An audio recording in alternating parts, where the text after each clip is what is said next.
నాకు నమ్మకం ఉంది మాధవ్. కొన్ని విషయాల్లో ఆ క్షణంలో మనం తీసుకునే నిర్ణయాలు మన ఆలోచనకి తప్పుగా అనిపించొచ్చు, కానీ అవే నిజమవుతాయి. మన బిడ్డ విషయంలో నా నమ్మకమే నిజమవుతుంది.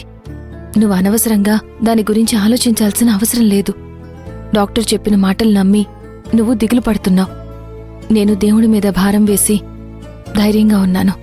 అందుకే ఇంటి గురించి ఆలోచిస్తున్నాను, ఇంటి సమస్యల గురించి ఆలోచిస్తున్నాను. భూమి, నీ అంత ధైర్యంగా నేను ఉండలేకపోతున్నాను.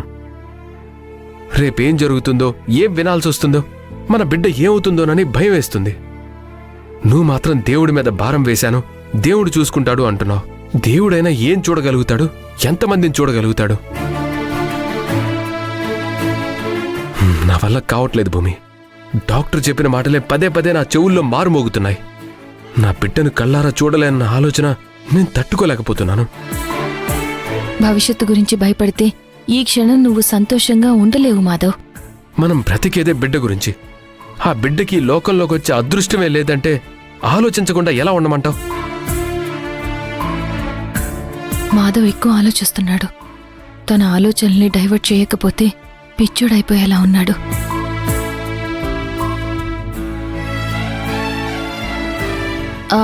ఒక్క నిమిషం మాధవ్, రుద్రాణి గారు వాళ్ళతో మాట్లాడతాను.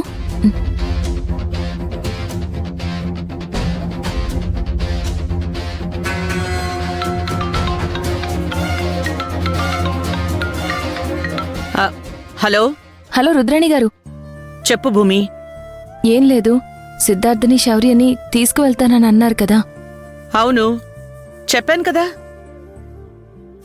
అదే, ఏదన్నా ముహూర్తం చూసారా లేదా, ఎప్పుడొస్తున్నారో ఏంటో తెలుసుకుందామని ఫోన్ చేశాను. చెప్పాక రాకుండా ఉంటానా? ఒక మంచి ముహూర్తం చూసుకునొద్దాం అనుకుంటున్నాను. పంతులు గారు రేపు మంచి ముహూర్తం ఉందని చెప్పారు. రేపొచ్చి నా కొడుకు నీ కోడల్ని మా ఇంటికి తీసుకొచ్చుకుంటాను. కాకపోతే రేపు నాకు వేరే పనుంది, అందుకే నేనొచ్చి వెంటనే వెళ్ళిపోవాలి. అయ్యో భలేవాళ్లే, మాకోసం మీ పని ఆపుకోవాల్సిన పని లేదు. మీరొచ్చి మీ కొడుకుని కోడల్ని సంతోషంగా తీసుకెళ్ళండి. ఏదో పద్ధతి ప్రకారం జరిపించాల్సిన సాంగ్యం జరిపించేసి మేము సాగనంపుతాం. నేనొస్తున్నది నా కొడుకు కోసం, నా కోడలు కోసం, ఆ సాంగ్యాల కోసం కాదు. మీరు నా కోడల్ని కట్టుబట్టలతో పంపించినా పర్వాలేదు, నేను తీసుకెళ్తాను. మీరలా మాట్లాడడం నాకు చాలా ఆనందంగా ఉంది. మీరు వద్దన్నా మేం జరిపించాల్సిన సాంగ్యం జరిపించకుండా ఎలా పంపిస్తాం? అది మీ ఇష్టం భూమి. నేనొస్తున్నది నా కొడుకుని కోడల్ని ఇంటికి తీసుకొచ్చుకోవడానికి మాత్రమే. ఈ విషయం గుర్తుపెట్టుకో. నేనైతే ఎక్కువసేపు అక్కడ ఉండలేను. అయ్యో భలేవారే, మాకోసం మీ పని చెడగొట్టుకోమని మేము మాత్రం ఎలా చెప్తాం? మీరు రావడమే మాకు సంతోషమండి. సరే భూమి, నేను రేపొస్తాను. వచ్చేయండి, మీకోసం ఎదురు చూస్తూ ఉంటాం. సరే, ఉంటాను.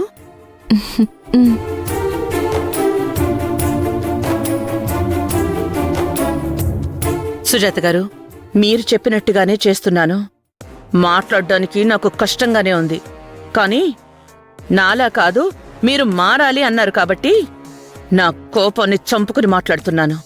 చూడు రుద్రాణి, నాకు తోడబుట్టిన వాళ్ళెవరూ లేరు. నువ్వు నా చెల్లివనుకుని చెప్తున్నాను.